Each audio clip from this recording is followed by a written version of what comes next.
Hello, everyone, and welcome to the 10-minute Bible lesson. Thank you for joining us today.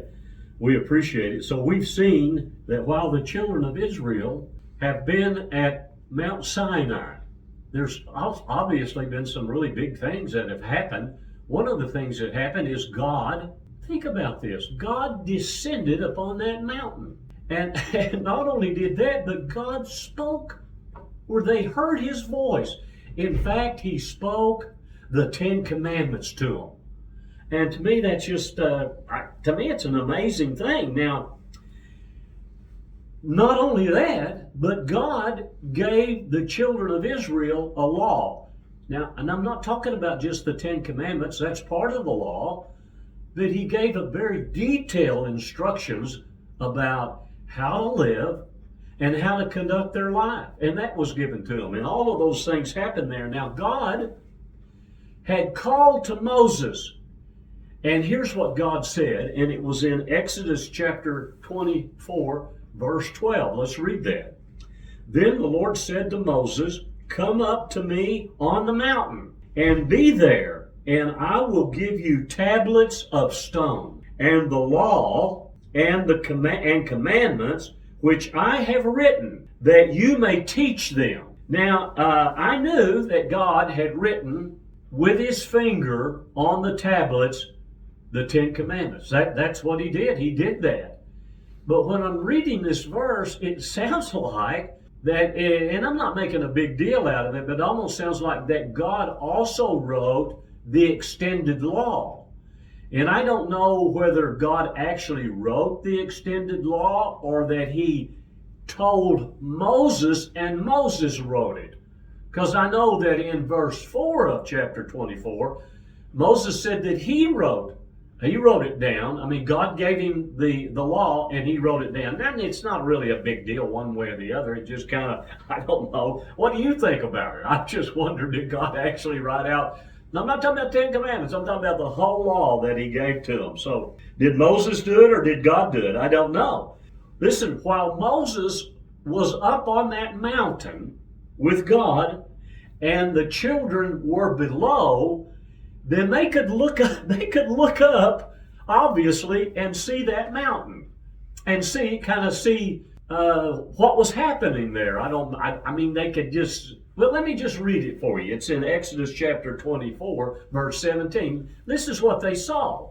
It says, the sight, listen to this, the sight of the glory of the Lord, because that's what they could see on the mountain, the glory of the Lord. It says that the sight of the glory of the Lord was like a consuming fire on the top of the mountain in the eyes of the children of Israel. Now, all of us, I suppose that you've seen the horrible fires out in California, and some of them are just, they're horrific. I mean, the destruction and the fear and the fire itself, the flames. It sounds like that when they're looking at the mountain, it says that it appears like God appears like a consuming fire on that mountain.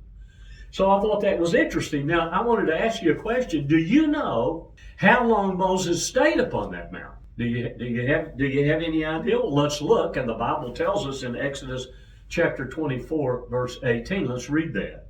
So Moses went into the midst of the cloud and went up into the mountain.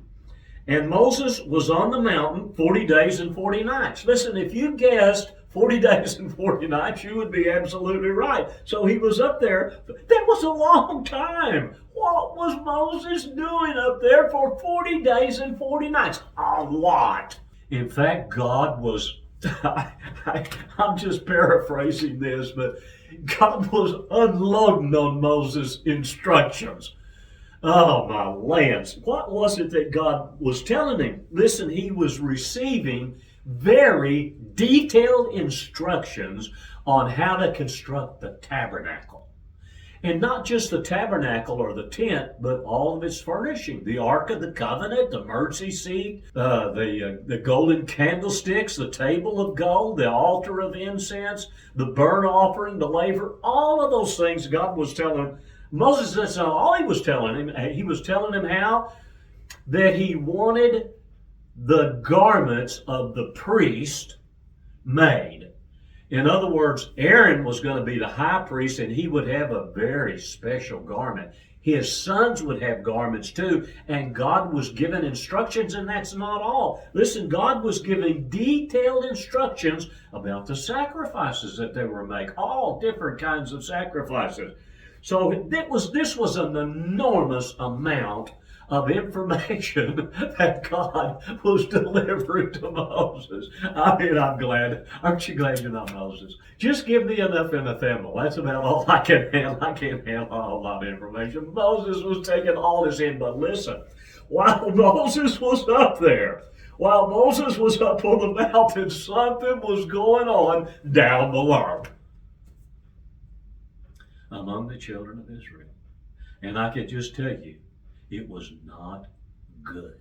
Let's read about it in Exodus chapter 32. So we're skipping from chapter 24, to chapter 32, because we're skipping all of those verses and chapters that deal with all the details of what God was giving Moses. So this is what it says, Exodus 32, verse 1. Now when the people saw that Moses delayed coming down from the mountain, the people gathered together to Aaron, and said to him, Come, make us gods that shall go before us. For as for this Moses, the man who brought us up out of the land of Egypt, we do not know what has become of him.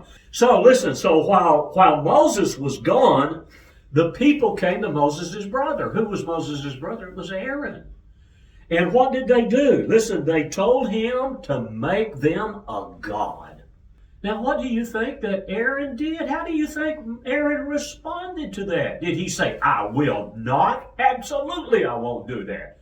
How did Aaron respond? Did he scold them? Did he punish them? Did he rebuke them? No, he didn't do any of those things. He did what they asked him to do. Now, I'm going to cut him some slack. I'm going to give him the benefit of the doubt and say that Aaron acquiesced. Now, what does it mean to acquiesce? Well, this is what it means. He consented without enthusiasm. That's what acquiesce means. Let me say that again. He acquiesced. He consented without enthusiasm. Have you ever done that? Have you ever done something you really didn't want to do? You weren't enthused about it, but you went ahead and you did it anyway. And you probably shouldn't have done it. And that's what Aaron did. So what did Aaron do? He told him, he says, break off those golden earrings. Now, where in the world did the children of Israel get golden earrings? He said, break off those golden earrings that are on your wives and your sons and your daughters. Where did they get those? If you remember, when they fled from Egypt, the Lord told them to go and ask for silver and gold from the Egyptians. And the Egyptians were somehow, God had put it in their heart, and they were more than willing to give them all kinds of treasures. So they had those things.